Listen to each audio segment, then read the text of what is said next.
Coming up in this episode. So we have an investment committee that is really a who's who of the global wine trade, as I mentioned.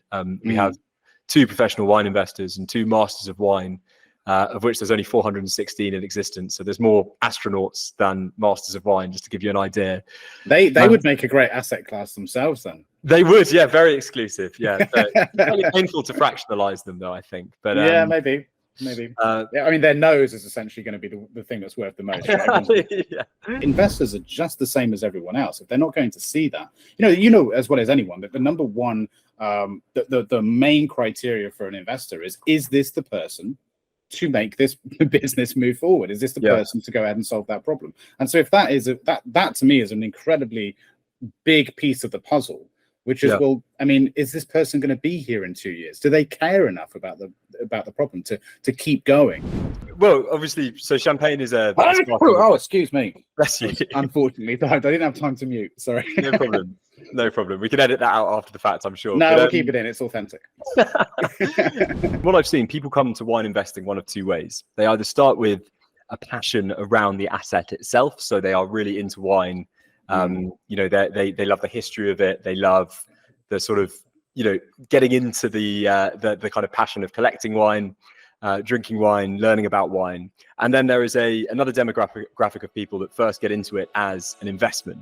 And I'm ashamed to say that I think my original interest in wine was really through that investor's lens. The Founders Unplugged podcast, hosted by Greg McCallum. Raw, unedited conversations with entrepreneurs and startup founders. Yeah, I know. I think you're right. I mean, with all of these things, you know, what it has taught me. And we can talk about this during the pod, but this is the pod. We've started. We've already started. Oh, yeah. Okay, well, please don't mention the angel bit at the beginning. Okay, all right, I'll cut that out. Yeah. It's funny, people don't realize it's recording straight away, and so many times I get like, can you just cut out the bit at the beginning? I'm like, all right, fine. Like, I've just got used to it now, that every time I do the edit, I'm just like, right, I'm probably gonna have to cut out the first 10 minutes. All right. Yeah, sure. Yeah, well, in that case, let's start the actual pod. Okay, we'll start now. All right, hello, how are you doing? You're all right? Yeah, I'm very well, thank you. That's a shame, because I thought we said some really good stuff there. But... I know. Well, the issue is that earlier part of the conversation is at the moment too sensitive, I think, to be to be publicised. So I want to keep everyone on side. Okay. Fair enough. See, that's why I was playing devil's advocate in that bit as well, to like just be like, oh fucking hell, if this is going out, you know. But no, fair enough. Well, look, yeah, it's good to see you again, man. And like you said, like the week's been a busy one and hectic with all of the inbound and you closing the round and stuff. So, but look, before we get into that, what I typically like to do, which is I think I mentioned to you before, it's about the only bit of structure in this entire shit show of a show, is to have my guests introduce themselves and, you know, tell them a bit about yourself and of course the business. And, you know, as far as I'm concerned, you can go on, like I've had some people go on for half an hour, you can go on for 5 minutes. It's honestly entirely up to you. And while you're doing that, I'll probably share my screen and show your website and your LinkedIn and stuff. So to take it away, the mic's yours, so to speak. Yeah, sure, no problem. I can promise I won't speak about myself for half an hour, but just for your listeners' benefit. So I'm Callum Woodcock. I'm the CEO and founder of Winefi. Winefi is a platform that aims to make it so easy and cost-effective to invest in wine that it will be feasible for wine to form a part of every investment portfolio for the first time. My background is in asset management. So I started my career at Fidelity and then moved on to JP Morgan. I then did a master's at Cambridge before joining a B2B SaaS startup as employee number 3 and their commercial director. I sort of helped take them from 0 or from 2 rather to 60 customers. We got to cash flow positivity, sort of 92% quarter on quarter revenue growth. And at the same time, my fiance's family are very big in the wine industry. So I've always been aware of fine wine as an asset class. You know, having this asset management background, it made me very nerdy about sort of investments in general. And wine has this really fascinating profile. You know, over the last 30 years, it's outperformed most mainstream equity indices, especially on a regional level. But at the same time, it sort of possesses the stability of government bonds. So it's a very stable asset. It's also non-correlated. So it isn't correlated really to traditional asset classes, which basically make it this very interesting investment. The downside is that investing in wine is incredibly expensive. really the only way to do it at the moment is to work with a traditional wine broker. You essentially send them 10 or 25 grand or whatever it might be, and they come back to you with a list of wines. So there's this huge gap in knowledge. You don't really understand what you're getting for that money. And the pricing of the wines is very opaque. So you're never really sure if you're getting a good deal. The fee structures are very opaque. So a lot of them charge annual fees, but they'll also take this kind of hidden markup on the value of the wines. And it's a really interesting market because it basically means that the only people that make money are often the wine brokers themselves. And you know that something is seriously amiss when you have these ultra high net worth individuals investing and they're still getting a bad deal themselves. So the basic idea with Winefi is we have two product offerings. So we have a very transparent private client offering. So if you wanted to own the wines outright yourself, you can. But we also have what we're calling collections of wine. So these collections are held in an SPV. They are diversified around a theme or a region. So we might have a collection of Bordeaux First Growths, for example, that we've just released, a vertical of Screaming Eagle, which is a top wine of Napa. And the idea is that people can buy shares in these collections and gain exposure to the wine market at a fraction of the cost. Oh, there we go. So thank you for sharing the screen. So yeah, exactly that. So our first collection there, Bordeaux First Growths. The second one is a vertical of Screaming Eagle. And basically by buying shares in those collections, our investors will get exposure to the underlying assets at a percentage of the costs of owning the individual bottles outright. So the basic idea is that we're going to make the wine market very accessible. Yeah, well, thank you for that brilliant introduction that wasn't half an hour long. Right, yeah, sorry, and no, not at all. That was good. And look, and to be completely transparent, I don't mind how long people need to take to scrub them. Some people, absolutely need the extra time. So, but no, that was very concise. So I appreciate it. But yeah, and for those listening, it's winefi.co.uk. I was showing the screen, but it's wine as in wine and fi.co.uk. I'll put the link to everything I just showed, including your LinkedIn profile in the description.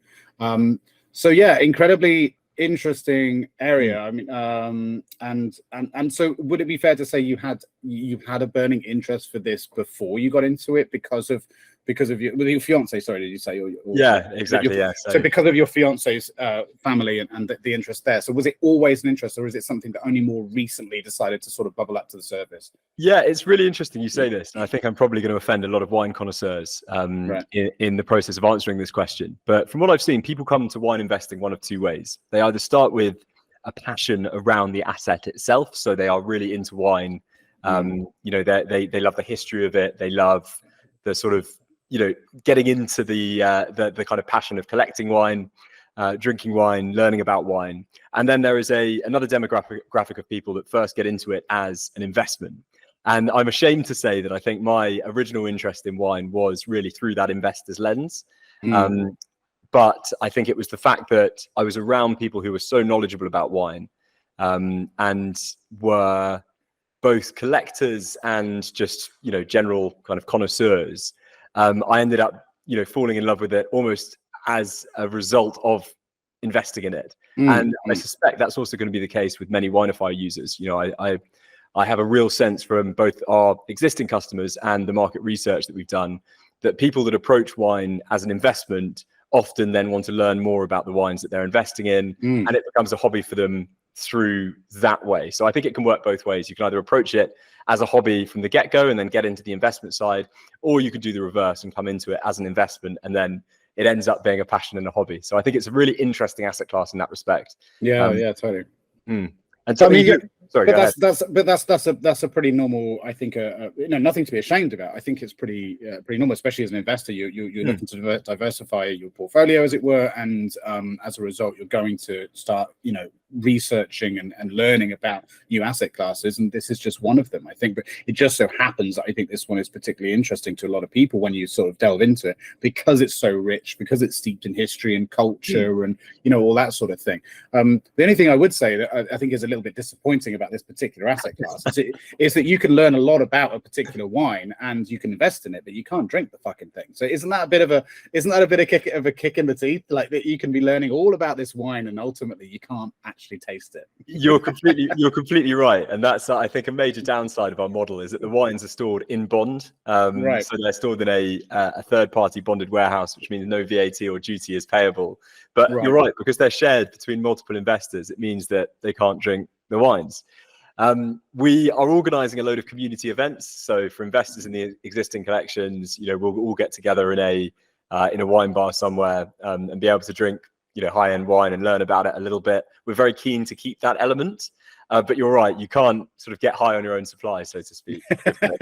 Which is probably a good thing, because I know I would probably drink through my investment otherwise. Even though I don't drink, I'd probably want to be tempted to anyway now.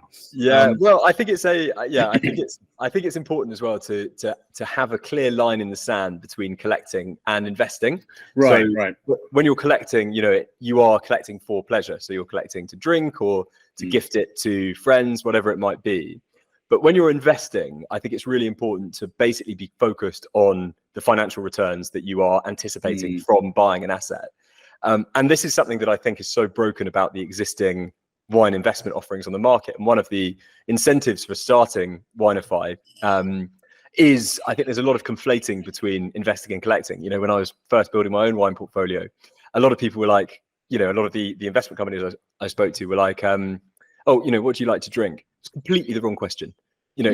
My interest in wine shouldn't come into it if you are approaching someone specifically for an investment, because you're looking for financial returns. If my favorite wine is like a Riesling, there aren't really any investment grade Rieslings. So it's a completely pointless question.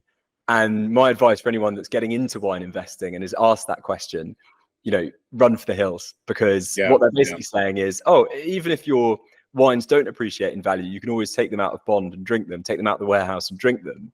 And that's almost a get out of jail free card, I think, from various different wine brokers. Well, it just makes absolutely zero financial sense as a way of justifying a failing investment. Like, it's like saying you can invest in sugar, but first of all, which sugar product do you like? And if it doesn't work, well, at least you can eat it. Like, what are we going to do with 20 tons of sugar?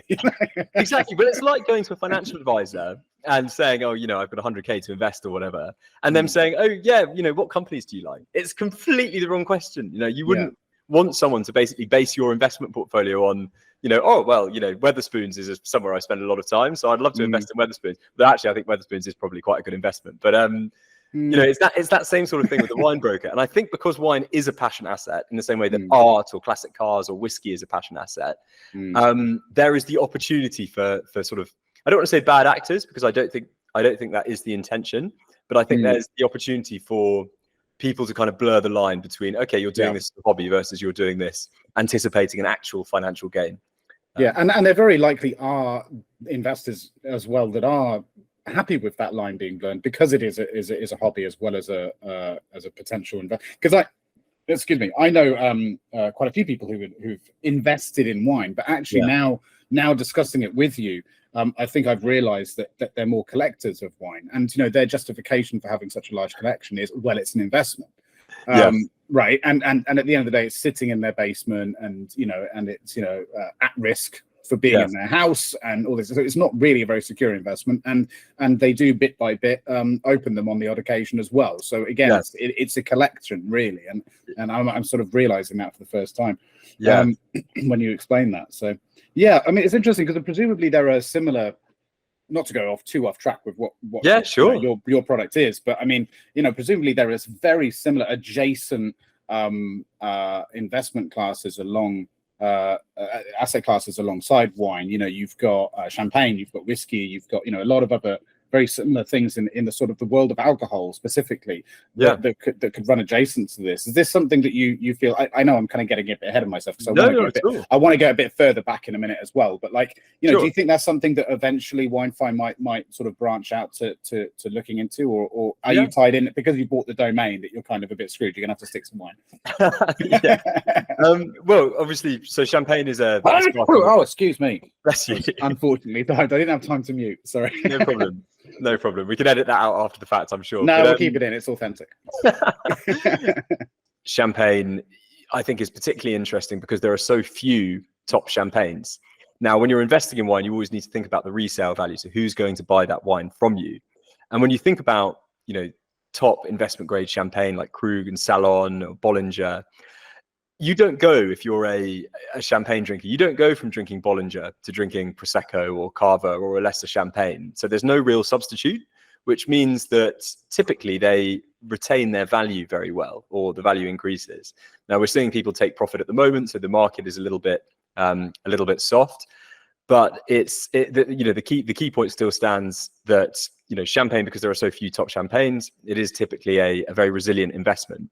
Whiskey is very interesting. So whiskey, as you may have seen, has shot the lights out over the last few years in terms of returns. I think it's actually the highest performing luxury asset according to the Knight Frank Luxury Index.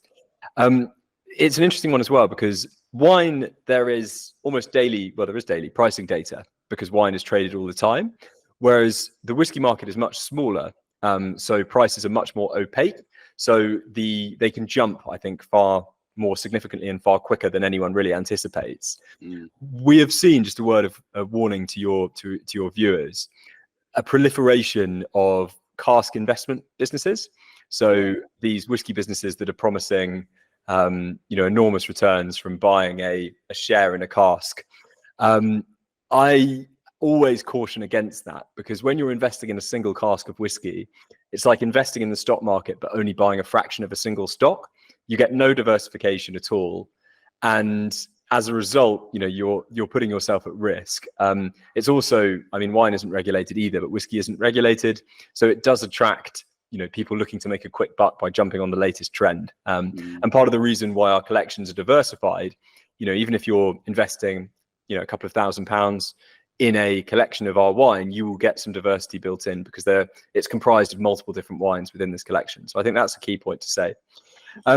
Whiskey is also an interesting one because in the UK, at least, wine is largely tax-free because it's designed, as in capital gains tax-free, because it's deemed to be a wasting asset, so a wasting chattel by the UK government. But that basically only applies to items, so wines with a useful life of under 50 years.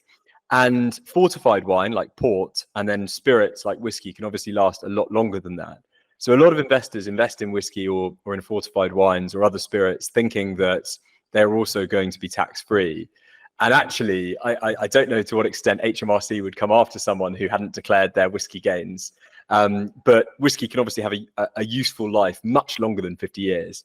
So I think that's something to be aware of. And then you have a myriad of other interesting collectible asset classes like classic cars, jewelry, watches.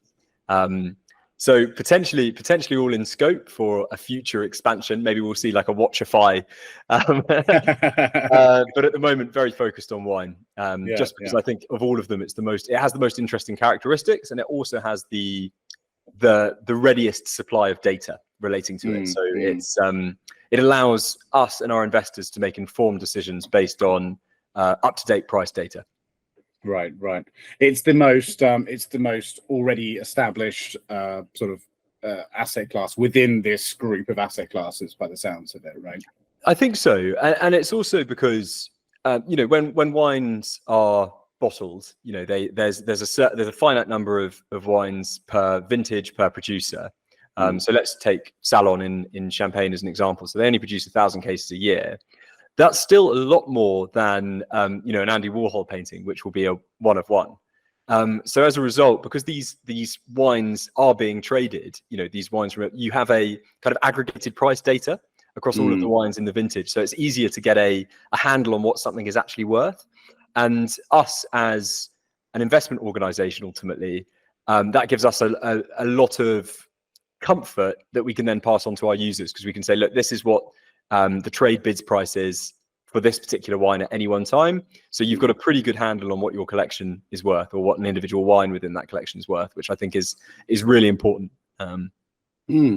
Yeah, super interesting. So I said I wanted to sort of go a bit further back now, as I was jumping ahead a little bit there, just because I was being curious. But that's basically what this entire thing is about, me being a bit curious. So yeah, let's go a bit back then. Tell me a bit about the journey from conception to where you are now. Obviously, you made you mentioned at the beginning of this that maybe in the bit that we edited out, I don't know that. I'll have to find that in the edit. But that you've had a very busy week, that you're getting a huge amount of inbound attention. So what was the steps leading up to that? Take me back to when you sat down and first had this idea. What were those first steps that you took to get to where you are right now? On the precipice of launching, just about to close your investment rounds. Guide me through that. Yeah, so I basically at JP Morgan had witnessed this trend towards democratizing assets. So we've seen it done in property, we've seen it done in art, we've seen it done at various other asset classes. There's even a platform in the UK that allows you to own a percentage of a racehorse, which is really?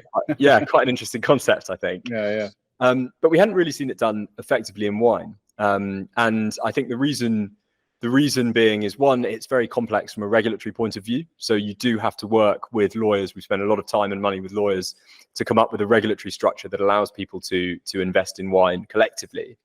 But the platforms that do exist that allow you to invest in wine really, or are trying to make investing in wine accessible, either allow you to self-direct. So you as the individual are choosing the wines individually that you want to invest in. Now, the issue with that is that wine is a specialist subject. If you're not already a specialist and you don't have access to detailed analytics and pricing data, chances are you're going to choose wines that are unlikely to appreciate in value. And secondly, there's a number of platforms that allow you to invest in wine from a nominally small amount. So I think one of the smallest that I've seen in the US is about $1,000. But the issue is there aren't really any investment grade wines that you could buy for $1,000, at least not if you wanted to build a diversified portfolio. So what happens is that you end up with a portfolio packed full of non-investment grade wines that are unlikely to appreciate in value. So I suppose I'd identified this as a problem, as have many people. I think the response that we received when we launched is evidence of that. But I hadn't really taken any steps for a few years. So I was still at JP Morgan. I left to do my master's. I was working at a scale up at the time. I started investing in wine as an individual, so building my own wine portfolio. And then with all of these things, started building portfolios for friends who were interested and colleagues. And it was only really having got this really early stage startup experience that I thought, I'm in a position now to make this happen. So I started looking, this is probably October last year, so 12 months ago, into the models that would allow this to happen. And finally came up with a structure that works, and decided to put it into action. So I've been sitting on it for a number of years, nearly 5 years, I think. And it just strikes me as the best possible time to be launching, because I think we're just witnessing this global demand for private assets in a way that we've never seen before. McKinsey expect retail allocations to alternative assets to double from where they are now by 2028. Really? Yeah, and I think it's we're in this interesting inflationary environment, and I think there's just a recognition that people want alternatives to the stock market or the bond markets. And if you're a private investor, a retail investor, you don't really have that many alternatives. You can invest in crypto, I suppose, but there's NFTs, exactly. Great investment. This kind of democratization of real world assets, I think, is going to be a really important trend. And as much as we're taking the piss out of NFTs, etc., I do think that tokenization and Web3 innovations that allow fractions of assets to be readily traded are going to revolutionize this space. Absolutely. Just not pictures of monkeys. But we've not seen a particularly good application of that, for sure. No, I completely agree. But when you think about the potential of it, and this is definitely something that we'll be leaning into at Winefi, it is really compelling, because the issue with wine and art and classic cars and jewelry and any other kind of collectible asset, and this is especially ironic in the case of wine, but they are actually very illiquid. They aren't easily traded. If you have £500,000 portfolio of wine that you suddenly want to get rid of, you could dump it over the course of maybe 30 days, but you're going to really pay a discount to market or suffer the consequences of selling so much wine, because you're going to have to price it unbelievably attractively for people to snap it up. So instead, what we see people doing is selling over a period of 6 months, let's say, so they can get the prices that they want for the assets that they're selling. Now, imagine if instead of doing that, you could sell a share in a collection of wine that could be traded on secondary markets. So I could own, 10% of a portfolio of Bordeaux First Growths. I could sell that share on to someone, a complete stranger. The person that sold me that share gets a royalty payment because that's the way that the tokens have been set up. And then when the collection is ultimately sold, so the Bordeaux First Growths are sold, my token can burn and the funds, the profits can be deposited in my account. So whoever's holding the token at the time receives the profits. Suddenly that makes, we are headed, and I'm certain that this is going to be a trend. I thought it was going to happen in 2023, but it looks like it probably is a year or two away.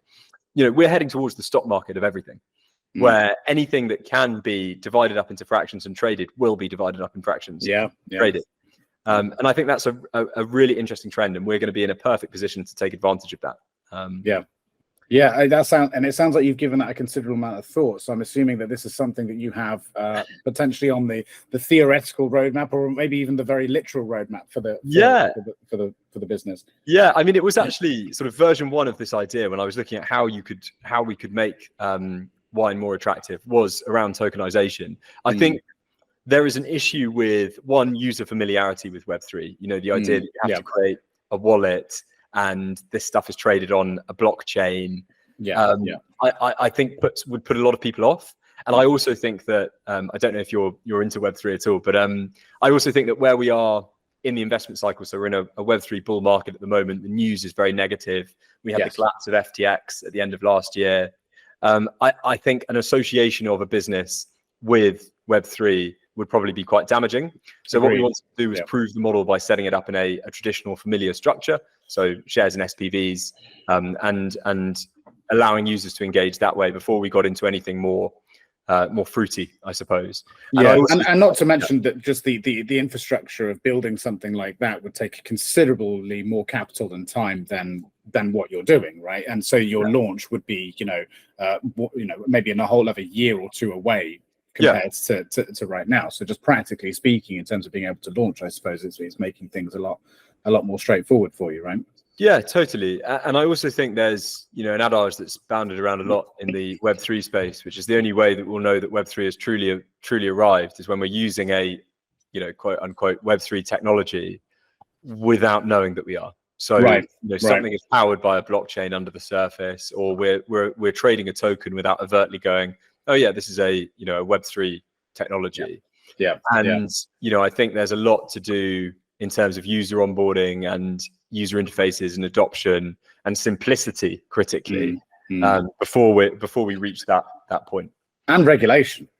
Because I mean, let's face it, the large reason, the main reason why there's been the poor image that there is of Web3 and blockchain and NFTs and all this nonsense is because there's been huge amounts of scams, taking place because it's completely unregulated, and so it's allowed for that to happen. So until regulation comes in, I don't think that's going to change anytime soon. And unfortunately for Web3, AI has come into the equation, which has taken the focus away from that.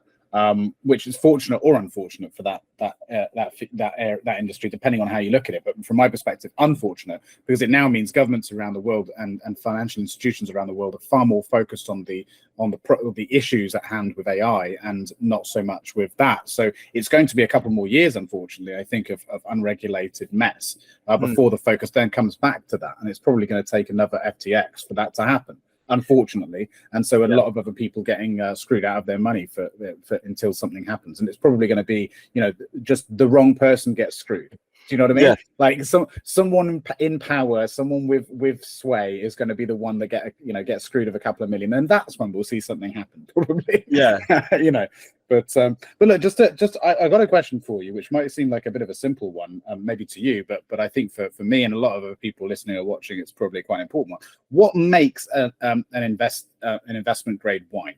Like you mentioned about the different regions, and there's only a handful of regions around the world that produce investment grade wine. But what makes investment grade wine? That's a really good question. So first of all, I would say perceived wisdom is that 1% to maybe 3% of all wine produced is considered investment grade. At the most basic level, investment grade wine, number one, is expected to appreciate in value. Of course, that doesn't always happen, but it's expected to. And for that to happen, for it to appreciate in value, you also need to have a buyer at the other end, someone that is willing to buy that wine from you. So naturally, that means that there has to be a secondary market for those wines. Right. And that's why South African wine, for example, isn't investment grade. There isn't a secondary market for South African wine. There just isn't that demand. So I think that's the first thing. And at its most basic, that's how I would classify an investment grade wine. But there are a number of other factors as well. So the first thing that you're looking at is ageability. So does the wine get better with age? Because that incentivizes, people to keep it cellared, so to speak. So keep it in bond for a number of years until it approaches its drinking window or reaches its drinking window. And then, of course, wines typically get better with age. So I was putting together a portfolio on the advice of our investment committee yesterday for a client. And one of the wines that we put in their portfolio entered its drinking window in 2020. So it's right at the beginning of it, and it will keep improving in quality until 2040 because tannins break down. It becomes better to drink, more drinkable. So I think that's an important thing, because the idea then is that it gets better with age. People are drinking the wines, as it's aging. So there's an ever diminishing supply, and because the wine is getting better with age, then there's an ever increasing demand. The price goes up because there's fewer of them available. In economics, that's called a Veblen good. Now, the other thing that really makes an investment grade wine, so quality alone, sadly, isn't a factor. It's all about brand equity. So how recognizable is the brand name? How are critics scoring the wine? So, Robert Parker, for example, who ran a publication called Wine Spectator, is this world famous wine critic whose critic scores that he would give a wine, so it's on a 100-point scale, would radically influence the price of the wine. And there are a number of other really prominent critics as well. So Justice Robinson is one, James Suckling. You have magazines like Decanter who are all scoring these wines, and all of them have an impact on the price. But depending on how well regarded or otherwise the critic is, the way that they score the wine will have a different price. And one of the factors that we actually look into at Winefi is when rescores are scheduled. So when is a critic going to rescore a wine? Because that can move the market to a huge degree. And just to give you an idea of how powerful that can be, Robert Parker, as I mentioned, so this wine critic, was responsible for a phenomenon called Parkerization. I don't know if you've heard about this, but basically, he really liked Bordeaux reds. So he really liked a certain type of, really jammy, full-bodied Bordeaux reds. And what happened is wine producers noticed this trend. So the wines that he was giving his highest scores to had certain things in common. So they because essentially it's one man's palate, right? It's what he enjoys. So they basically started changing their entire production process. So a number of Bordeaux producers did this, and producers across the world, to basically suit his palate. So they would change the actual wines to try and appeal specifically to this one man. So it goes to show how much of an impact critic scores can have. Wow. So brand equity and the way that critics approach it is really important. But then I think a final one is just around that supply and demand dynamic. So, Constellation Wines in the US, which is this, conglomerate of wine producers, between all the brands kind of under their umbrella, I think it's something like 52 million cases of wine a year. And in contrast, Chateau Haut-Brion in Bordeaux, so one of the Bordeaux first growths, produces 12,000 cases a year. So you have this much higher perceived quality and at the same time a much lower supply. And as I've said already, that supply then decreases over time. So if there's a top vintage, like a 2005 vintage, those wines are bought, they are drunk or improperly stored or broken, which destroys their resale value.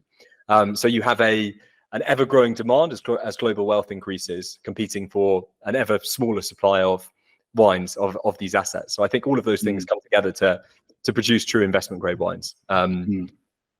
But yeah, it's almost one of those things where none of those factors individually make an investment grade wine, because you can have great wines that will improve with age over time, but that wouldn't be classified as investment grade.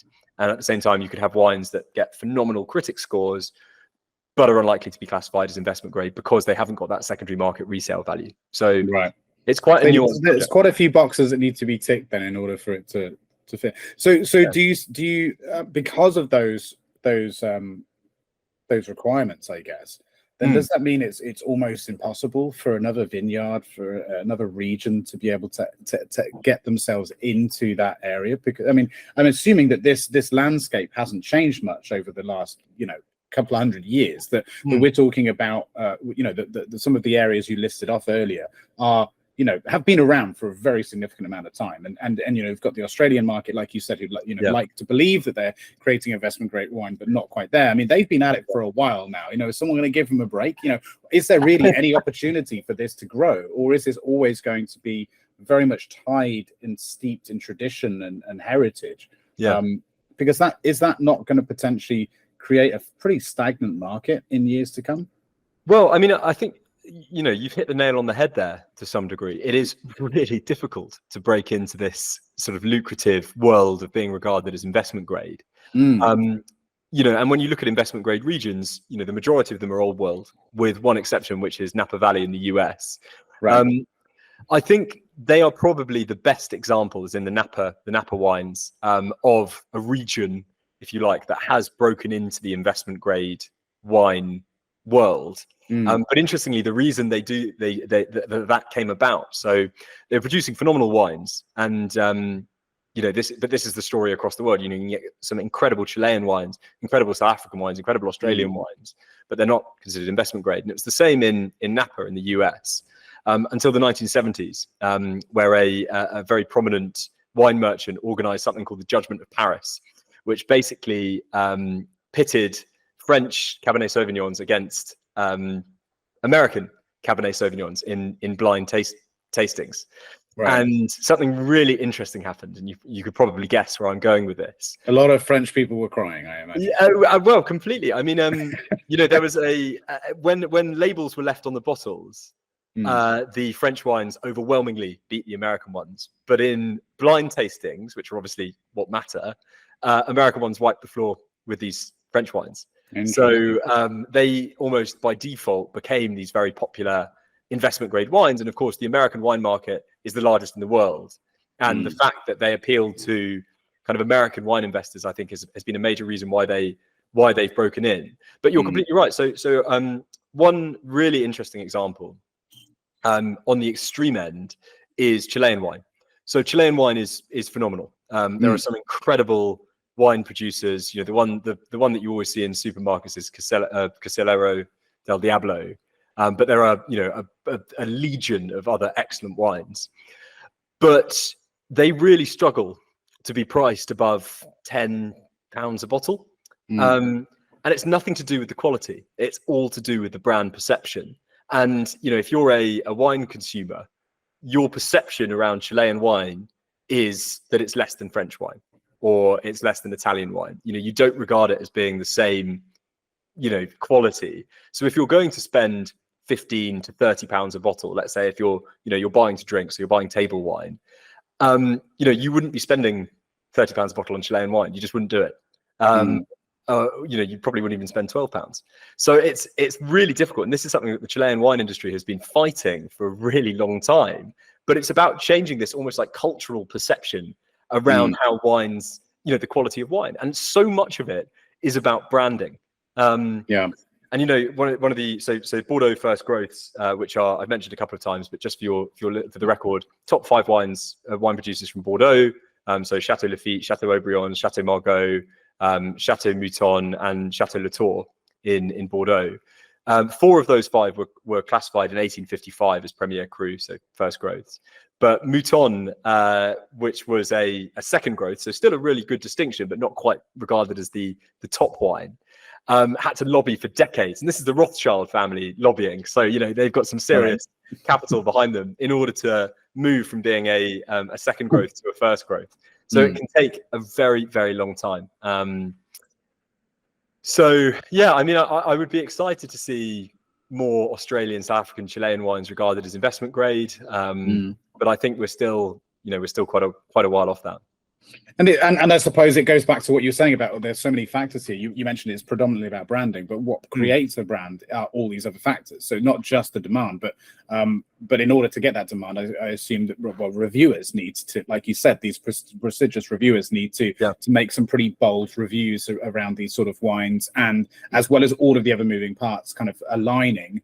The stars need to align, so to speak, I suppose, for one of these brands out of Chile or Argentina or whatever, for that to happen. So it's interesting, but and it does sound like there's a cultural thing there as well to a degree. Like you mentioned the Rothschilds throwing a lot of money at lobbying for that wine. I mean, it's not like I'd imagine there are many families based in Chile that can afford to do something like that. Nor is there probably even the infrastructure for them to go about that a lot of the time, right?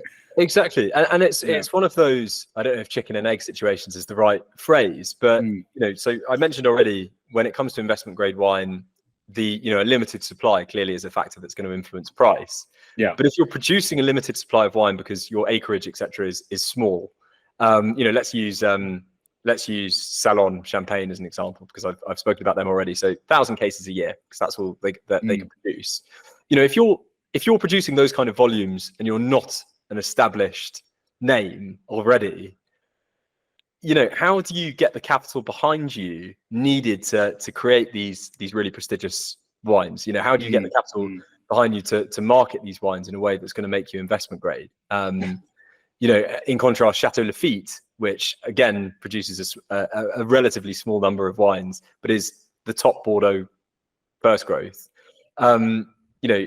The estate in France, as small as it is comparatively, is valued at 3.2 billion euros. So something like 2 or 3 times more than the next most expensive wine estate in Bordeaux, because of that brand equity, and because it has these. It was written about by Thomas Jefferson, right? In the 1700s. It has this kind of intrinsic brand equity and association with luxury. And if you haven't inherited that, it is very difficult to build it from a standing start, because inevitably you are producing a smaller quantity of wines. One slightly interesting trend that I've noticed, and sorry, this is probably boring your listeners to death. Not at all. This is the whole point. It's educational. Don't bring a wine nerd onto a podcast. That's why. But one interesting trend is, Chateau Cheval Blanc, obviously a famous French chateau, has created a kind of I don't know what you'd call it. I suppose a sister chateau called, I think it's Chateau Cheval Blanc des Andes, of the Andes, in Latin America, which is kind of producing same sort of wines, produced by the same kind of winemakers. So it'll be interesting to see whether that brand equity can transfer to a different region, or whether, like Petit Mouton, for example, it's going to be regarded as this kind of lower quality wine that is sold, or not lower quality, but not an investment grade wine that's sort of sold in supermarkets for drinking with dinner, table wine, as opposed to wine that you're going to be putting in a cellar and expecting to appreciate in value. But it's interesting, isn't it? I mean, just like a lot of asset classes, there's a lot of subjectivity in all of this, isn't there? I mean, like you mentioned obviously about, and we talked about the historic importance of some of these regions, and the sort of old world wines, where because they're referenced in historic records and so on, that's what gives us a certain level of prestige to them, that in turn builds a brand. But it is all very, very much a matter of personal taste and so on. Like it is entirely subjective, just like it is with art and other more, or even your comparison earlier about watches and vintage cars. Like there are obviously people out there that would consider certain brands of car, even historically, to be completely shite and not pay anything for them, even though they've been around for many years. Like but for whatever reason, there's just a prestige assigned to certain others. It is entirely subjective, isn't it, ultimately? It is. And it's as a result, that's why I think it's so important, if you're approaching wine as an investment, so purely for anticipated financial returns, why you have to put your own personal preference aside. Because thankfully my own preference for wine, none of it is really investment grade. So I love a Riesling, a Gewürztraminer, but you would be very hard pressed, I think, to find an investment grade quality wine in either of those two styles. But that's probably a good thing, because I think if you had investment grade wine taste, you would be very poor man. Yeah, exactly. Like totally. Every time you'd be eating dinner, having dinner, you'd just be, basically, you have to call your bank manager just to justify you sitting at the table. Do you know what I mean? If you are enjoying this episode, please subscribe, like, and share your thoughts in the comments. Well, totally. But that's why, you need to, when you're investing in wine, put your own personal preferences aside. Right, like you said. Yeah. It's not to do with what you like to drink. It's an investment. Yeah, exactly. And the cultural trends are changing all of the time and evolving. I mean, at the moment, dry champagne, for example, is very in fashion. And a lot of people would see like a sweet champagne as being a bit gauche. But 200 years ago, sweet champagne, super sweet champagne, was all of the rage. The Widow Clicquot, so Veuve Clicquot, started by selling super sweet champagne to Russia, because that was the fashionable thing, in the midst of the Napoleonic Wars. Whereas now you just wouldn't get that. So tastes are evolving, and I think as millennials and Gen Z become wealthier and start looking at acquiring luxury assets, of which wine is, of course, a very prominent one. We're seeing this trend where people are drinking less but drinking better, and that's going to be, I think, a very interesting trend for the investment grade wine market, because my suspicion is that people are going to start spending more on wine, so buying higher end bottles but less often. Right. And I think that's going to be an interesting trend, because I think it will shift price points upwards, and that's going to have a great impact on quality. And I think it will also open the door for producers that perhaps haven't been able to get into the spotlight, so to speak, so far, to take advantage of these sort of changing tastes and changing trends to produce something for a new audience that, if they're established enough, might end up becoming an investment grade wine. So yeah, it's an ever-evolving landscape. And I suppose that's an interesting point as well, which I didn't think of until you just mentioned it, which is, we are seeing an increase in younger, high net worth individuals, right, in the age of content creators and Twitch streamers, and and even young esports celebrities and all this sort of stuff. So we're seeing an increase in individuals who are under 30, who are extremely wealthy, and who are looking to diversify their investment portfolio and looking for new areas. And so almost like it ties into what you were saying about Web3 and the future of your platform, and the future of investment as a whole. Like it does seem to solidify the fact that there's going to be a demand for that. Tokenization of it, but also that there's going to be inevitably some sort of impact on the investment, on the asset class itself. Like you said, where in fact it could be that these individuals end up creating value in a product. Like, I mean, a great example of that. I mean, look, not to make I'm not making a one-by-one comparison here by any means, but just looking at Prime as a drink, and how that was made into an asset class overnight by a bunch of idiots, right, essentially. I mean, obviously that's since been and gone and died, as is often the case with these sort of fad investments. But it's really interesting that could occur, and I wonder if once these individuals or other individuals who come along in a similar way, instead of trying to create their own, they look at what else is out there and maybe go to a vineyard in Chile or Argentina and say, look, let's turn this investment grade with my followers, with my influence, with my audience. We can do that, and that would be really interesting to see, a sort of wave of the new world meeting the old world in some ways, in affecting that. I think you're completely spot on. We've seen this trend to a degree in spirits. Yes, we have. Yeah, that's true. With certain celebrity endorsements and so on, it can have a huge impact, can't it?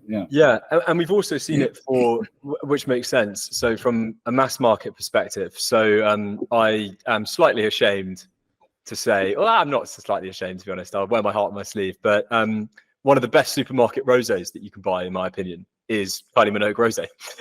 Really? Okay. It is. Well, I mean, it's all about personal preference, but it's lovely rosé. Yeah, I could never get on with rosés full stop, really. Really? Really? Yeah, unless it was a fairly dry rosé, maybe. But then I was just like, well, it's so dry at this point, I might as well just be drinking a fucking red, you know what I mean? Yeah, or a really good white. It was just like, why am I in between? But really, No, I didn't even know she had a rosé. well, yeah. So it's a really interesting one because obviously that's produced for the mass market, but it's really high quality, and obviously that's the association of an influencer or a celebrity in this case, I suppose, with a vineyard has meant that it's got, I'm not saying I got into it because I'm a super, Kylie Minogue fan, but outed. But that's the kind of trend that you're referring to, and I think you're completely right. If you can associate, I'd love to see this happen with New World wines because I think that would be really, how does a Chilean wine break through the kind of pricing barrier that we've discussed? Well, if a George Clooney or someone with some sophistication and a great reputation kind of really gets behind them and makes it really exclusive, I think that's you're right. That could be a really, really interesting trend. I suppose the only danger there is that it's going to create a lot of volatility in the market. Again, the same ways that, like, I use Prime as the example, where there's there's a hype train behind something, it shoots up and then it crashes. I mean, that's probably the trade-off that you would get in that environment, where you would probably have a lot of old school investors and old school individuals within the world of wine or spirits or whatever it might be, getting pretty much pitted against the new school, where there's a lot of people trying to get in it for a quick buck, trading, buying and selling very, very quickly, and pretty much screwing it up for everyone else.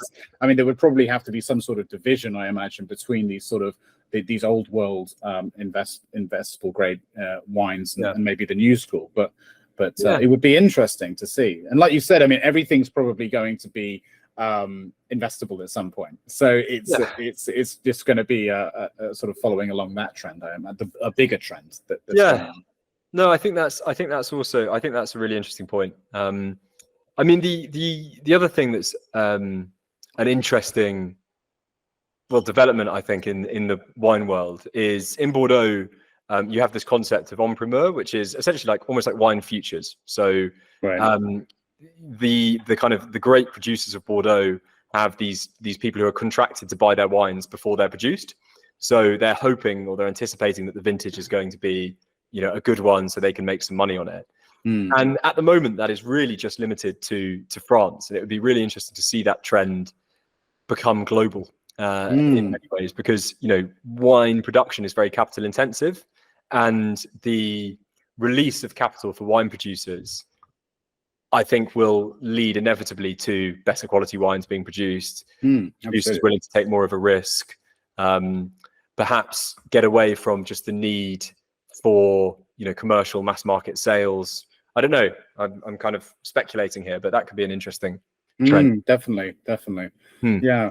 It's funny, like whenever anyone talks about wine investment, I always think back to, I can't remember what film it was exactly, but it was a film about some sort of post-apocalyptic thing. Maybe you might remember if you're into movies, because I like my films. And I remember this one particular scene where it's a load of people sat in a wine cellar, like they've just escaped a horde of zombies or something like that, and they're just basically completely destroying some of the most expensive bottles of wine in the world. Like, when it comes to my point, there was not really a point to that. I just wanted to share that. But it does. It's my subtle warning of the impending zombie apocalypse. But I guess my point I'm trying to make is, we talk about the when you mentioned about investment grade wine. What distinguishes it from other forms of wine is it's going to increase in value for whatever reason, and generally gets better with age. But priorities change globally, right? Yes. And everything has a limit. So is it really has it got the same sort of stability, let's say, as some of the more traditional asset classes, such as gold, silver, sugar, oil? Or is there more? I mean, there's a risk with every investment, but would it be considered slightly more risky? And the reason why I'm asking this is because of there are inevitably people listening or watching right now that maybe for the first time hearing this and thinking, okay, I'm going to do some research. And we should be quite transparent, ideally, about the information that we're putting out there. I think sure. This disclaimer, not financial advice, right? So yeah, I mean, what do you make of that? Is that just? I mean, could that be true of basically everything? Is it kind of a moot point, really, that I'm bringing up here? Yeah, sure. So it might be good for me to provide some graphs to back up what I'm about to say. But I actually think wine behaves a lot like gold in the sense that it protects on the downside. Right. A key factor with wine is that, one, it's not traded with leverage, but secondly, as I've touched on already, if you go to sell a large portfolio of wine, there has to be buyers in the market. So what you see is, we've had a little bit of a bear market over the last few months, in the wine markets. But ultimately, people will just stop buying, or they'll stop buying at prices in which people that are looking to sell wine are willing to sell it. So it always recovers quite quickly. So as a result, it's a very stable asset class. Genuinely, it behaves a lot like, almost like government bonds. Oh, interesting. In terms of its stability. For that reason, it is difficult to, equities. You could just simply dump a portfolio of equities if you wanted to very quickly. You can't really do that with wine. So I think that's one element to consider. But having said that, this is why we obsess about that handful of investment grade wine regions that we mentioned. So I will not put any of my clients or any of our customers in, capital in the non-core investment grade regions. I'm even a little bit shy about putting it in the Rhone Valley, because if you do it right, wine can be a very stable investment, but you need to choose wines that have all of the characteristics that make them valuable for resale. Great vintages, great brands, high quality wines with great critic scores. And it tastes a lot better than gold, I suppose. So there's always that. It does. It does. Yeah. I don't know if you've ever tried drinking gold, but I wouldn't recommend it. Only Goldschlager is not quite the same. Yeah, good point. Yeah. So it does behave a lot like it is quite a stable asset because it's tangible. It is a store. It's treated as a store of value, which I think is interesting. Yeah, it is interesting. All right, so look, peel back the curtain a little bit. I want to understand a bit more about what you've been doing the last couple of months, especially this last week. So you said, you've had a massive influx of interest, a lot of people wanting to get early access, I assume, because that's the stage that you're at right now, right? You're allowing people to register their interest in getting early access to the platform. So what's that looking like? Especially while trying to balance that with investment. You're currently closing the round. I mean, that's kind of nuts because of, I speak with a lot of founders on a weekly basis, monthly basis. And, the number one sort of piece of advice I tend to give as a commercial advisor is pick a lane, because of trying to do business development and do investment, going out on the investment side of things is a two-person job. You need to clone yourself. It's full-time, both ends. So how on earth have you been managing that? And what do you think's contributed to such a huge amount of interest in your platform and your business? Is it because you've got an existing network that just responded well to it, or is it? I've asked you about 1,000 questions, so go for it. No problem. No problem. So I was very lucky. So my previous role, so I was commercial director at an early stage startup. The founder of that startup, the CEO, was very sort of kindly allowed me to fundraise whilst I was still employed at that business. Oh wow. Okay. So I had largely finished the fundraise by the time I went full time on Winefi. So I was taking calls in the evenings and things. I wasn't. In case he's listening, yeah. Yeah, exactly. Sorry, totally Josh. taking calls during the day. Come on. Oh dear.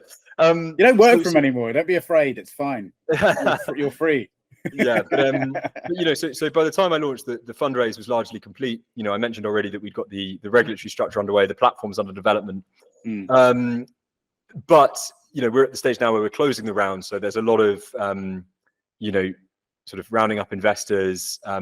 We've bought a couple of early stage funds on board, which I'm incredibly grateful for, because I think it sends a real message to future customers of the business.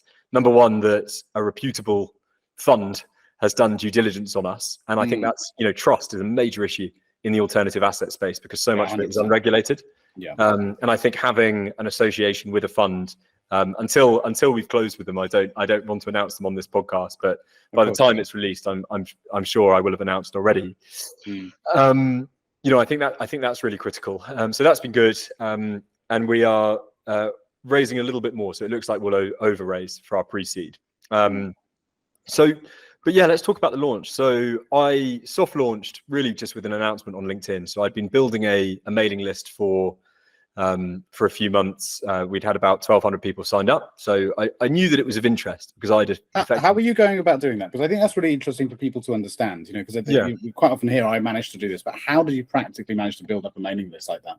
So this is where I really think I had confidence to go full time on the idea, because the big question mark in my mind was, as we joked about at the beginning of this podcast, are people going to invest in wine if they're not able to drink it?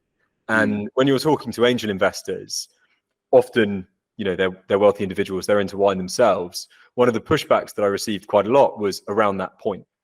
And ultimately, until you have people that are, that have shown, willing to put money in to a collection of wine that they're not able to drink, you haven't really got any proof that that people are actually going to go for that sort of model. So that was something that was in the back of my mind.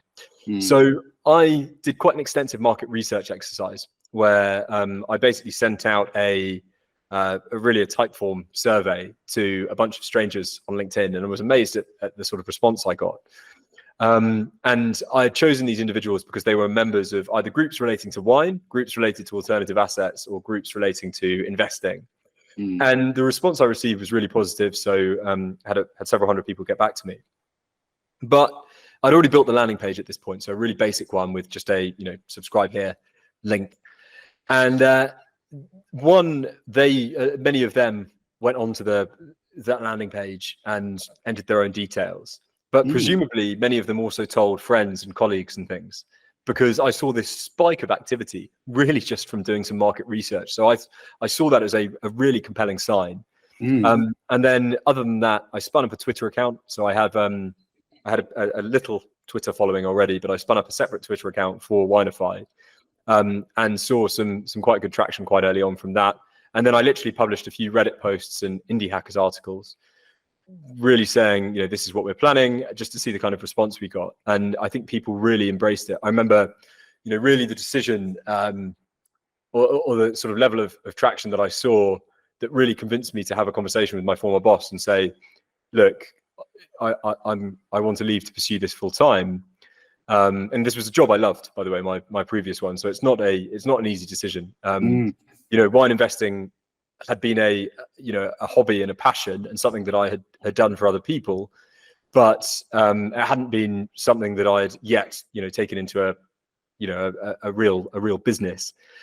And I remember reading a comment on a Reddit post that I'd put up anonymously, basically saying this is what I was planning, and it was someone that had said I would put lottery tickets worth of money into a platform like this. And I thought, wow, that's an endorsement on top of all the market research and everything that I'd already done. I thought, there is something here. But of course, until you launch publicly, you don't know what kind of reception you're going to get. So I was, to be honest, it's the scariest thing that I've ever done, launching publicly on LinkedIn, because you are setting yourself up for potentially a public failure. If people don't respond well to what you've done, or if you don't get any traction, it can be a scary thought. And when I was launching, I was expecting maybe 10 inbound inquiries on the first day. And instead, we ended up with 60,000 impressions from a LinkedIn video that I published and an announcement that I put up. 60,000 impressions on the first day, and about 120 inbound inquiries on the website. Wow. Some of which have already converted into customers. So I've had calls with them this week and at the end of last week. We've been building bespoke portfolios and also selling out an early collection. And it's been really overwhelming, actually. I'm incredibly grateful. But it has been, all of my priorities have suddenly switched from going, okay, I've got a few weeks leeway just to get this thing off the ground, to going, right, okay, we're in business now. And there is a sense, and a lot of entrepreneurs speak about this, you're building the parachute on the way down. So, I remember, and thankfully this was a few weeks before we launched, but someone had referred the first customer that I didn't know, that wasn't like a first degree connection. And because people knew that I was running these private collections at the time. And, I want this business to be unbelievably customer centric. I want everything we do to be completely transparent, but importantly, I want us to be the name when it comes to wine investing. You know, in the same way that Vanguard is the name for index funds, or Blackstone is for property, or Masterworks is for art. I want Winefi to be like the go-to name that you think of when you think of wine investing. And so that means doing everything very professionally from the get-go. And when you're investing other people's money, there is no room for error. There isn't the same sort of forgiveness that you might have for beta users of an early stage tech startup. You know, people expect you to deliver straight away. And you know, this customer that was coming on board, I thought, fucking hell, I haven't even got a terms of service.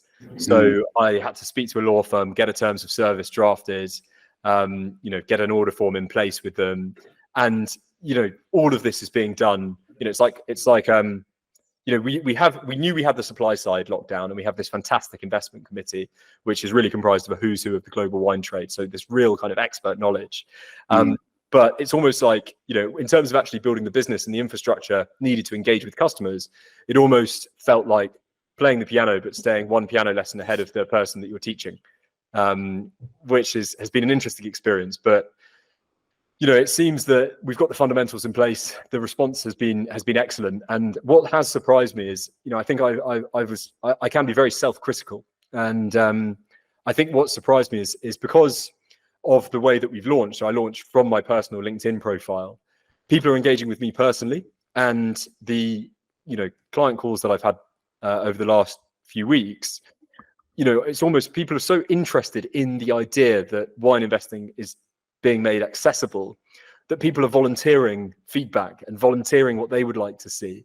You know, I had someone who I believe will end up investing through us. We're still in discussions at the moment. But he pointed out, he said, oh, you know, you're not on Crunchbase. Have you raised venture capital? And I said, yes, you know, we have. But, you know, I never would have considered that as being a proof point. You know, I never would have thought being on Crunchbase means anything to a customer. But of course, it adds that additional layer of reassurance that you are legitimate, you know, VC has done due diligence, all of this kind of thing. And so little suggestions like that are really helpful. And, you know, what I think is amazing about the way that we've ended up because of this public launch and the inbound interest that we've seen is we are almost building the business in real time to the requirements of our customers. You know, we're building in public. We've got really, really short feedback loops. And that to me is incredibly exciting because it brings the people that you care about serving into the design process. And when I talk about building the most customer-centric investment business, you know, that's the level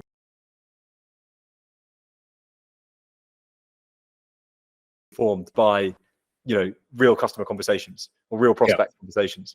And I think that's really, I feel like if we can get that right, and it's, you know, it's something that you obviously have to constantly be engaging with customers on, then I don't see how it doesn't work out because, you know, we have access to fantastic assets. We've got access to the expertise that we need to put together fantastic collections of investment grade wine. And if we're just listening to customers and building what they want, then, you know, that's the future that I'm excited about. You know, and I'm glad that we went to market, as it were, you know, revenue generating prior to actually having a platform. You know, I'd say we have a product because it's, you know, we're putting together these collections of wine, but we don't have a tech platform. And I'm really grateful that we hadn't released the platform on day one as a result, because I'm certain that the way that our customers, well, I'm certain that based on the conversations I've had so far, our customers will inform our tech roadmap. So yeah.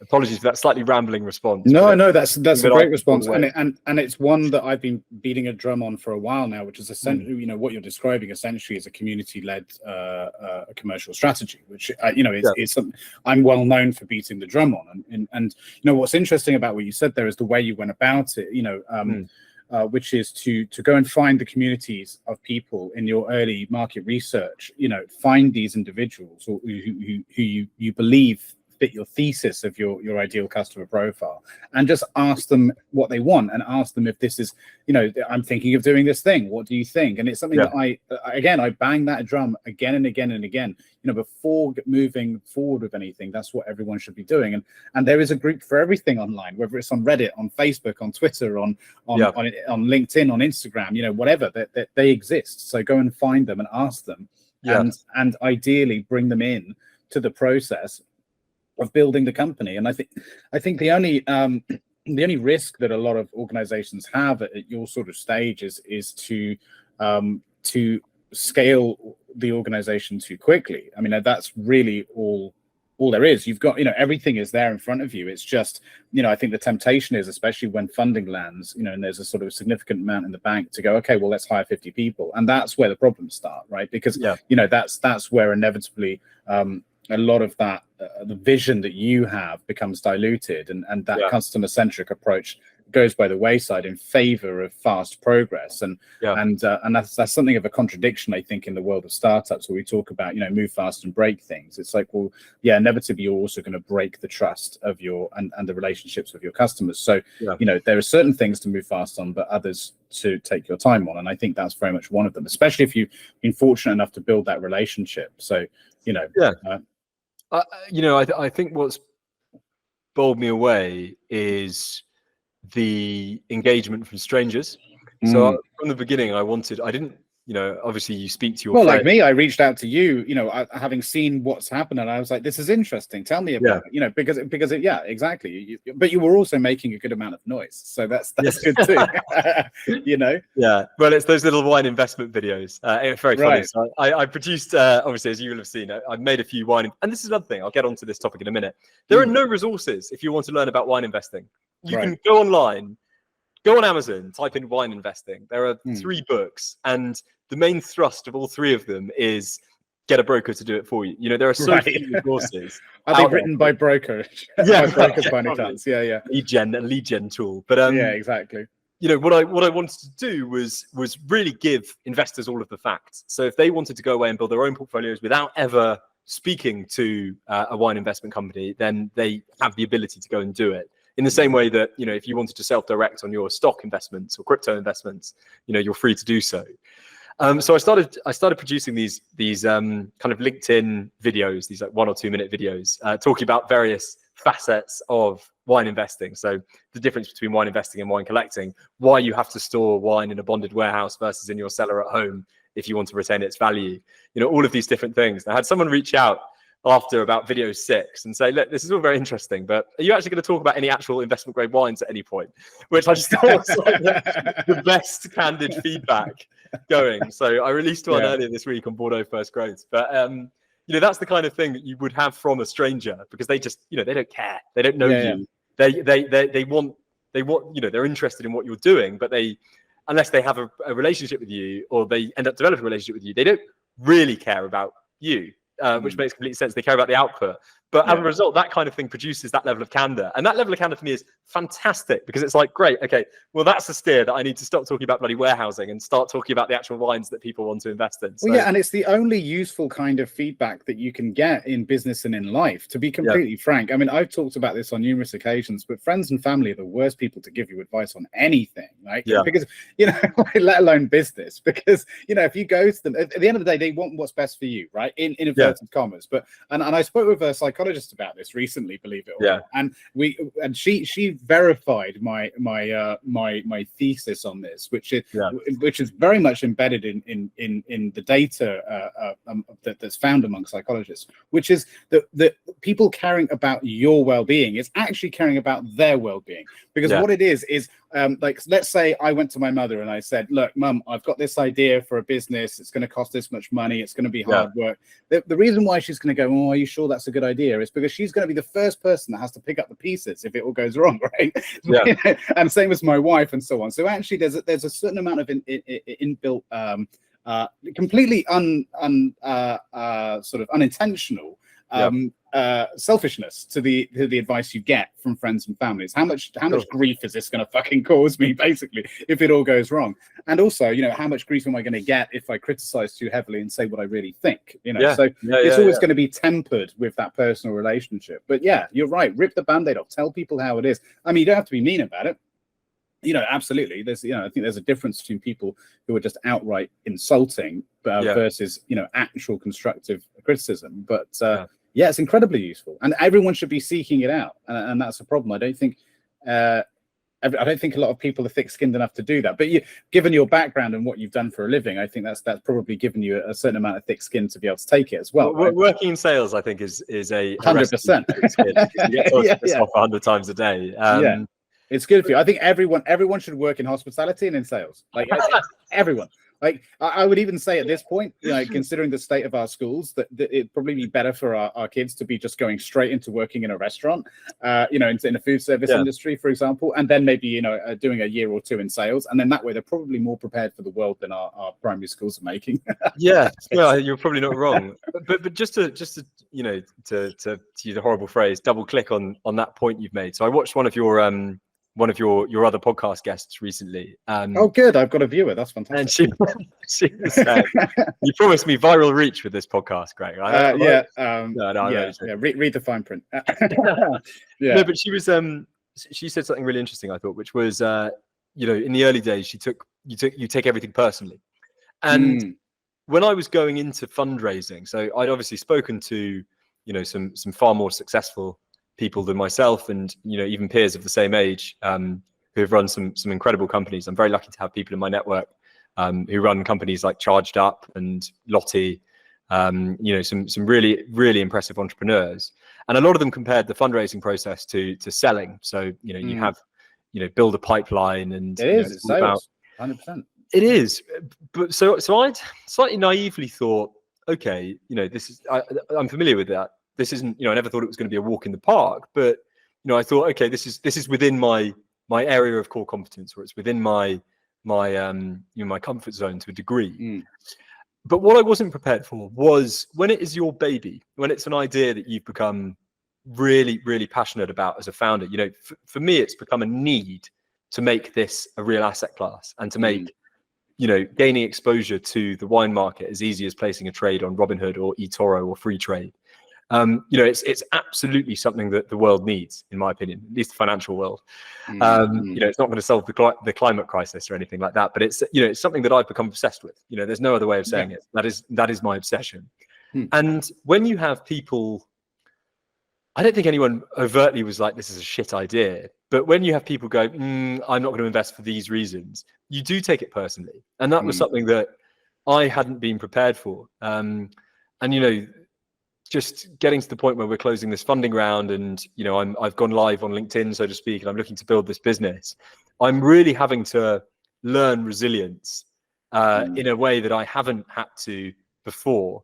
And a large part of that is there is nowhere to hide now. I am solely responsible for the success of the business, but more importantly for the success of that mission to make it feasible for wine to be a part of every investment portfolio for the first time. There are no excuses. You can't hide behind, if something doesn't go according to plan. You can't say, as you often do in sales, the budget was cut or the champion moved. The end result is all that matters. It's on the roadmap.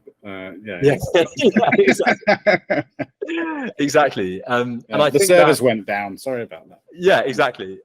But I think that sense of utter ownership and not having anyone. So I've got mentors and I have advisors, in the business, but who aren't as close to the coalface clearly as I am. I think not having someone that you can turn to and say, how would you go about doing this? Because they don't have all of the facts or whatever, can be quite difficult. So I'm very conscious to build a support network to make sure that I have someone to lean into. Like I found the last couple of weeks, me just thinking, it would be great to have someone to ask about X, and then thinking, actually, I've got to be that person. So, it is the move from an employee mentality to a founder mentality. Considering this is all I've ever wanted to do, I've only ever wanted to be a founder, and I've been obsessed with this particular concept for a very long time. I hadn't expected that transition, especially having been in an early stage startup in the past. It's not like I'm moving from JP Morgan straight to becoming a founder. I have had these relevant stops along the way. I wasn't expecting that shift in mentality to be as profound as I found it. And it's exciting, but it's also it is also a shift. You have to rise to that challenge. It must be unnerving to a degree. Yeah. I mean, what's interesting, I mean, what my takeaway from that is, it sounds to me like the emotional response you had to your activity was kind of blindsided you a bit, that you weren't expecting that, because you got so used to taking that out of the equation in your interactions, in your selling, that you were surprised by that emotional response, which ordinarily we're told is something to remove from the equation because it's not productive, right? Yeah, and I don't think it is productive. I mean, there are elements of it that are good, but it's understandable. It is, right? And in some ways, it would be. I think it would be worrying if it wasn't there, because especially if you're speaking to investors and they don't see that, well, that wouldn't make you an investable founder. Yeah, right. True. So I mean, it has to be there to a degree. I think it's maybe not so much a problem that it happened. It's more it would be a problem if you didn't deal with it. Yeah, but and you know what I mean. No, I do completely know what you mean, and it's also just how much you care about the problem that I then think translates through into being, the one that will solve that problem. And exactly. This is slightly grandiose considering that we're in the earliest stages of this business. No, but I think you're spot on. Yeah, but there's that great quote. If my demons leave me, I fear my angels will too, which I think can be very much applied to that kind of, you take things personally because you care, and because you care, you will get it done. At least that's what I'm hoping anyway. Yeah, no, I agree. And yeah, I think it's just like in sales, if you are speaking with a certain degree of passion about what it is you're selling, you're more inclined to close that sale, whether that's passion in the form of knowledge, because you are very knowledgeable about the thing that you are selling and the problem that the individual has, and you're empathetic with the issue that you're hoping to solve, or whether that is through just a passion for people and conversation, being able to build rapport. I think that these things do matter, and we talk a lot about removing these things from business, but in fact I think it's more about how we respond to them going wrong rather than them being there in the first place. They absolutely need to be there, and investors are just the same as everyone else. If they're not going to see that, you know as well as anyone that the number one the main criteria for an investor is this the person to make this business move forward? Is this the person to go ahead and solve that problem? And so if that is that to me is an incredibly big piece of the puzzle, which is, well, I mean, is this person going to be here in 2 years? Do they care enough about the problem to keep going? Do you know what I mean? Because they're not going to invest in a temporary founder. Yeah, they want to make sure that this founder is going to remain to exit. Or beyond. Yeah. Are you familiar with a woman by the name of Felicia? I'm going to screw up her surname. Felicia Schertzman? No, I'm not. Schertzman. She's going to kill me for saying her name wrong. She's the founder and CEO of Tillit. Okay. I recently had it. Her episode's going to release a bit later on down the road, but a very interesting platform. I'll maybe connect you to after our conversation. But it's interesting because she's something very similar. So she's building a platform essentially to democratize and sort of demystify, I guess, the investment landscape for for people looking to invest in funds, basically. So producing a marketplace of funds, pretty much, and then connecting high net worth individuals with those funds, and taking a very similar approach to you in the sense of wanting to make it more accessible, to remove a lot of the jargon and the nonsense, and to make things clearer for people, so that anyone who's got a bit of money that wants to invest can find a fund without all of the bullshit surrounding it.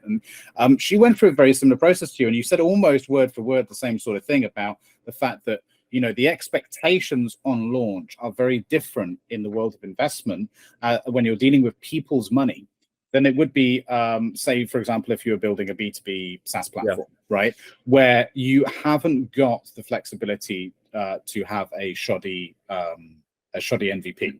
You haven't got that wiggle room. And I think that was really interesting that you both said pretty much identical word for word the same sort of thing. How do you handle that sort of pressure, though? I mean, you mentioned that you've now got, the next stage, I assume, is to start building the platform itself that acts as the sort of foundation now for moving forward. I mean, what's that going to look like? Is it ever going to be enough? Well, so I'm a big believer, and I picked this up during my time at Nomio, which was the previous startup, in keeping things as simple as you possibly can in terms of design. And ultimately, when you're investing in wine, what do you need to be able to do? Well, you need to be able to buy into a shared collection, and you need to be able to track the value of the underlying assets. That's all relatively straightforward to do. So that's going to be phase one of the platform. But what I'm also keen to do is to really create a community, and also going back to what I said about there being so few resources available for wine investors. I want to bring both of those into the platform. So we're going to have sort of a phased rollout. But what has been interesting, to your point there around, not being able to get it wrong, so to speak, is I've been, at some point we will go the institutional route. So we will be, family offices will be investing through us, even IFAs maybe putting funds through us, third-party investment platforms as well. But at the moment, it's all individuals. So it's high net worth individuals who are looking to invest in wine, but it's also, regular investors, let's say, that want to gain exposure. And what's been really interesting, and this has been a theme in our launch, is how do you build trust with those people if they don't know you at all? So the first thing, and I've actually taken a few lessons from Web3 in this respect, but how do you build trust with people who don't know you from Adam? And the first thing, and the reason that I launched on LinkedIn, I didn't want to launch as a brand. I didn't want to launch as Winefi because who's behind it. I wanted to launch as Callum Woodcock. And I thought by producing these videos and bringing people into the conversation, there's naturally a degree of trust established because you've doxed yourself, to use Web3. You've revealed yourself publicly. So I think that's a key point. And then also even our, so we have an investment committee that is really a who's who of the global wine trade, as I mentioned. We have 2 professional wine investors and 2 masters of wine, of which there's only 416 in existence. So there's more astronauts than masters of wine, just to give you an idea. They would make a great asset class themselves then. They would, very exclusive. It's really painful to fractionalize them though, I think. But maybe. I mean, their nose is essentially going to be the thing that's worth the most. Right? A friendly reminder to share this episode with your network, subscribe for more, and join the conversation in the comments. It really helps us out. Thank you. But they have been, number one, incredibly valuable to me as mentors and advisors. I couldn't have built this business without them. They have been phenomenal. But also their association and their willingness to be associated with this embryonic wine investment business that is really redefining the way that people invest in wine, because you're not building a private collection. In many cases, you're buying into these shared collections. I think is an important factor because it's connecting the sort of old guard with this new vision that we've got for wine investing. And that naturally establishes trust because there's continuity there. And we've already spoken about the importance of having a venture fund on board. And, we have angel investors from BlackRock, Investec, Fidelity, T. Rowe Price, JP Morgan Asset Management. All of that kind of coalesces to build this base layer of trust. And I think that is, well, and I assume on a more basic level as well, it's probably incredibly useful from your perspective to get a certain level of insight and learn a lot of things that presumably you didn't know about when you started the journey. I mean, I assume you made a fair amount of assumptions early on, and which would be expected, whilst you knew a fair bit because you were already investing in it. I assume bringing these people on board and having them close by and being able to pick their brains brought you an immeasurable amount of information, right? It's incredible. I mean, I'm forever grateful. I hope they're all listening to this because I'm sucking up directly to them. But I hope so too, because then we'll have more than one listener for a change. Exactly. You'll have at least 4. But no, but they've taught me an absolutely colossal amount about the industry, and they've also put to bed some early assumptions. So, right. One of the things that I was looking at. So when you're looking at where does your margin come from? And in an ideal world, you want to be marking wine, to market price, fair market value, as opposed to above it, because you want to start your investors, above water, essentially. Of course, yeah. And the retail market price, there's different ways of calculating that, and then you have the trade price.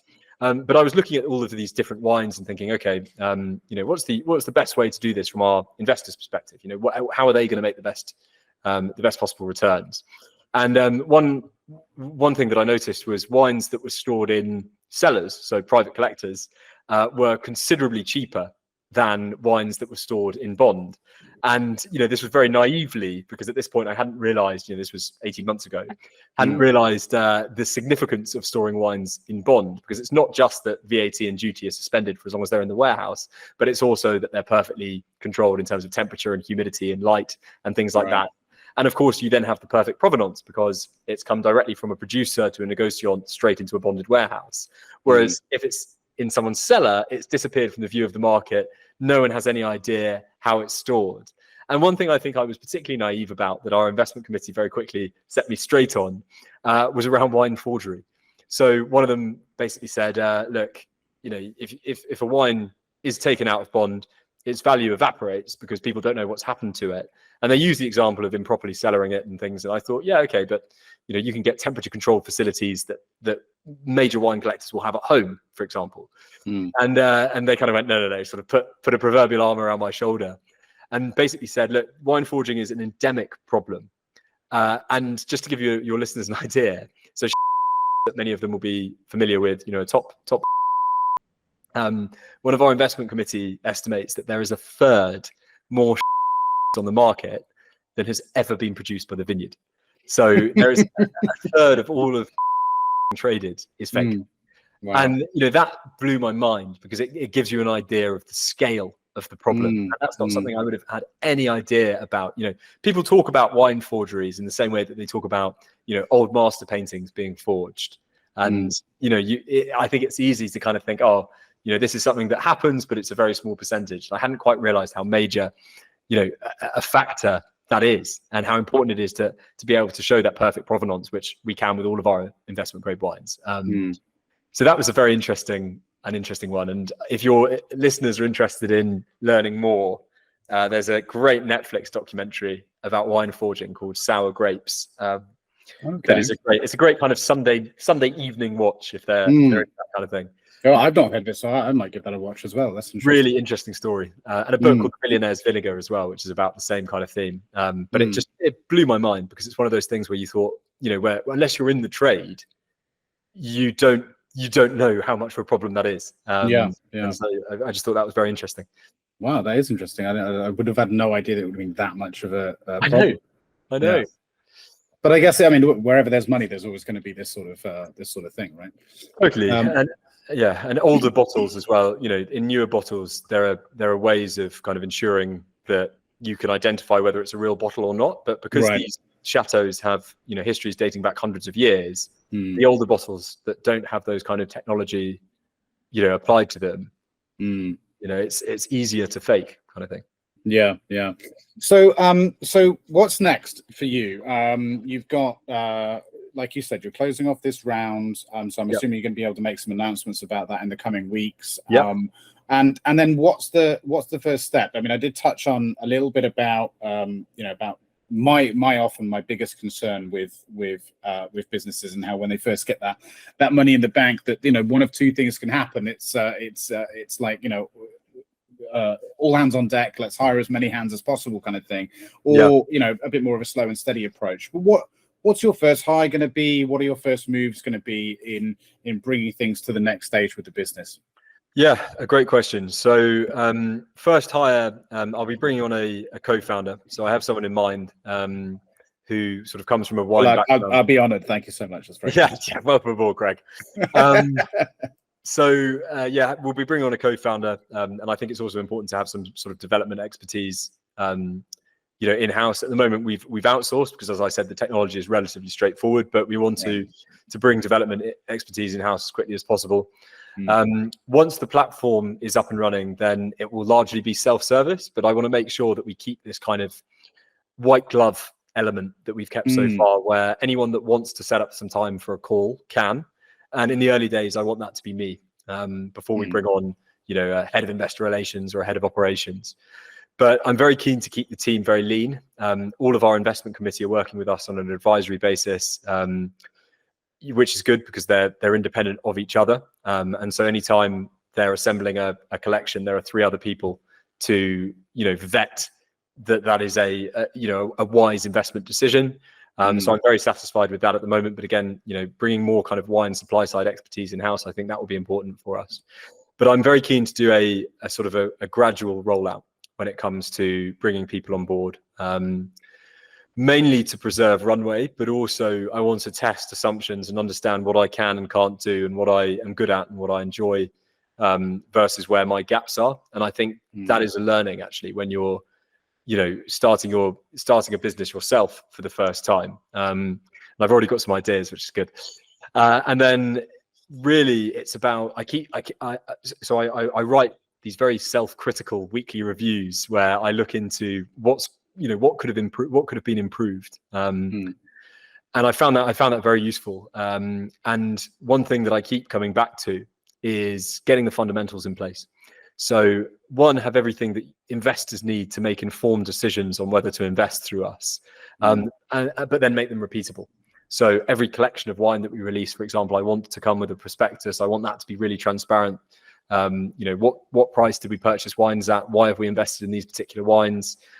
So getting all of that in place is going to take a little bit of time, but we're making great headway there.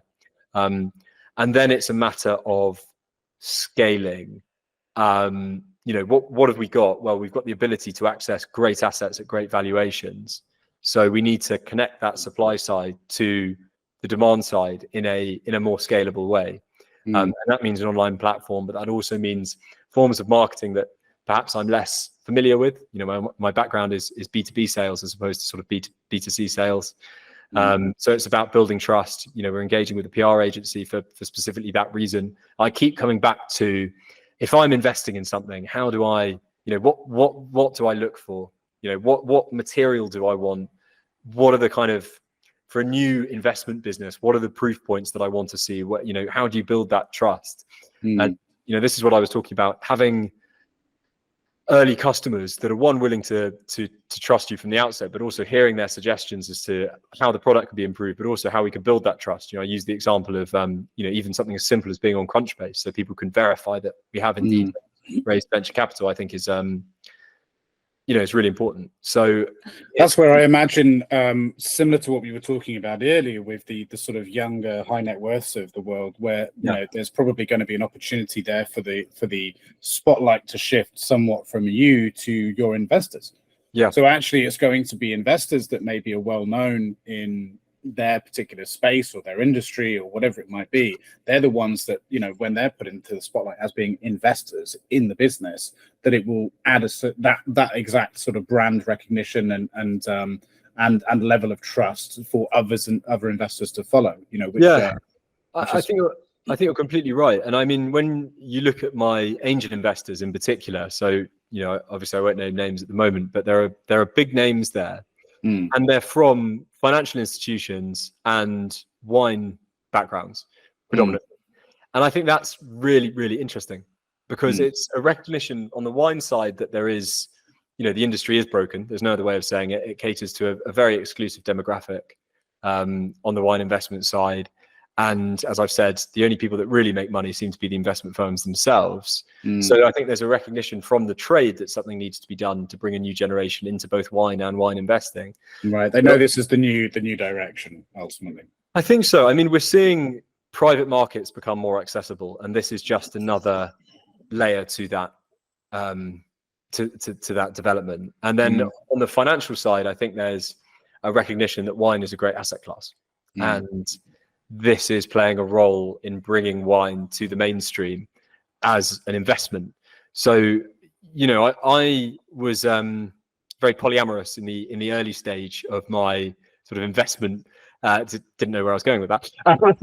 Polyamorous in terms of when I first started speaking to investors. If someone said, "Oh, this guy's an angel investor," you should speak to them. But what the trend that emerged very quickly was that the people that saw the vision and understood it were either in finance or in wine.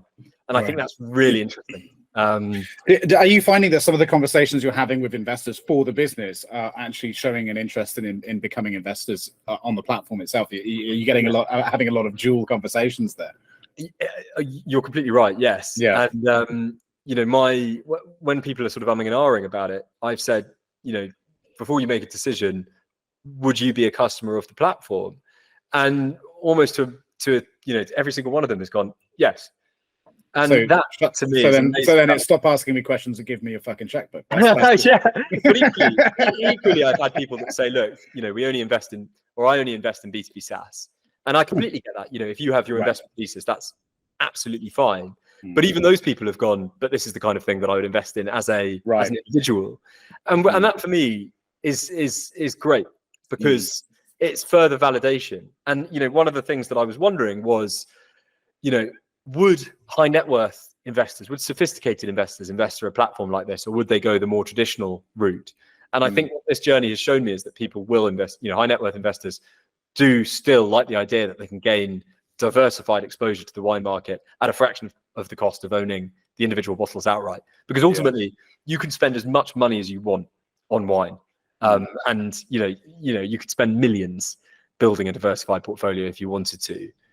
Or you get that same level of diversity by buying into 10 different Winefi collections. And I think that's compelling. It's almost like, but I don't want to use this phrase because I think it's misleading. And there are wine indices. So the LiveX produces the LiveX 1000, for example, which is like the broadest measure of investment grade wine. But it is almost like buying an index fund. You're gaining exposure to multiple great wines that have been handpicked by an investment committee of experts, at a fraction of the cost of owning the individual bottles, and you're getting full price transparency. You understand where our fees are coming from. You understand how much we're making. You understand what we acquired the wines for. You understand when we're planning on selling them. You have the ability to vote on key decisions because you're a shareholder. We really are bringing people into the decision-making process, and I think that appeals to a lot of people. Your sales background oozed through there when you were explaining it. No, but it was good. Everyone's listening to this thing. Who's this slime ball? No, I think anyone listening to this has just automatically got out their checkbook. I think that's what's just happened. So, but yeah, I mean, going back to what I was saying briefly about maybe the shift in approach from a marketing perspective, I guess, a branding perspective, that would be interesting to see. In terms of making the investors you have sort of almost front and center in terms of that approach, because I think that's the inevitable next stage with a business like yours in some ways, isn't it? It's no longer about when you want to get to the wider market. It's okay. Well, what investors are people following online? Sort of thinking of the eToros of the world, where it's it's like, well, what are they doing? I respect these particular investors and or business individuals or high net worth individuals, whatever they may be. And so if they're investing in wine collections, well, then maybe this is what I should look into too. And so that would be a really interesting development to see from your end, if that's the sort of direction you'd end up going in moving forward. I think so. I think that's a clever idea, and as you say, that kind of I'll send you an invoice at the end. Yeah, thank you.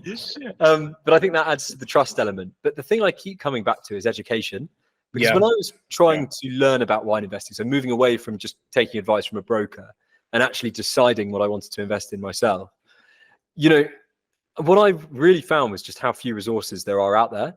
And I love I can't remember.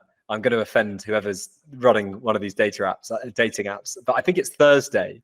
I don't know if you've come across them, but they have fantastic marketing. And I think they bill themselves as the dating app that's designed to be deleted, because obviously if you use it properly, then you won't need a dating app anymore. And I love the idea of having that for wine investing. So to produce so many comprehensive resources that if someone decides, you know what, I'm actually really into this, I want to self-direct my own investments, they can.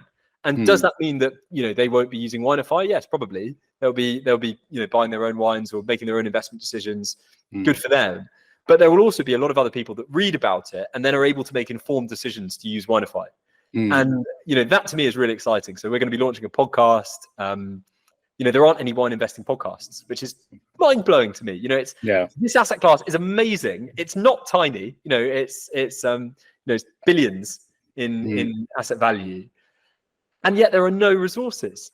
It's just like it's so puzzling, and it's like this unintentionally this kind of expertise around this asset class has remained concentrated across a comparatively very small industry. And I just love the idea that I could. The fact that there's not a wine investing book that actually tells you how to invest in wine is baffling. Like, can you imagine that in any other asset class? I mean, is it to some degree because it's being intentionally gate-kept?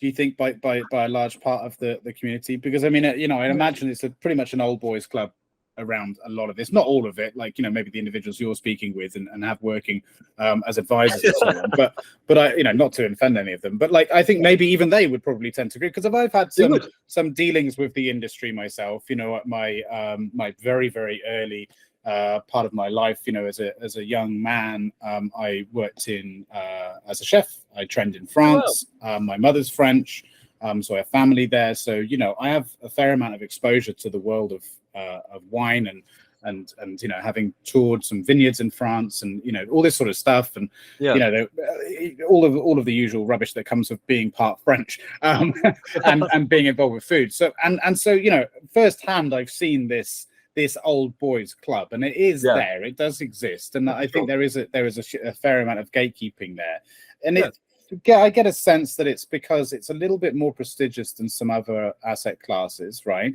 And there's a protection that's wanted around that. It's like we want to keep the riffraff out, right? We want to make sure that the money in here is good money. It's you know what I mean? Like that's the kind of sense that I get with that with this particular thing. Would that be a fair assessment, or am I maybe generalizing a bit too much? I think you're very right. No, I think you're right. I mean, there's a lot of protectionism around prices, as you can imagine.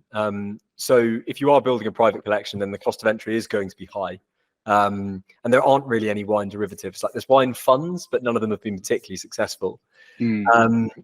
So it is an old boys club for sure.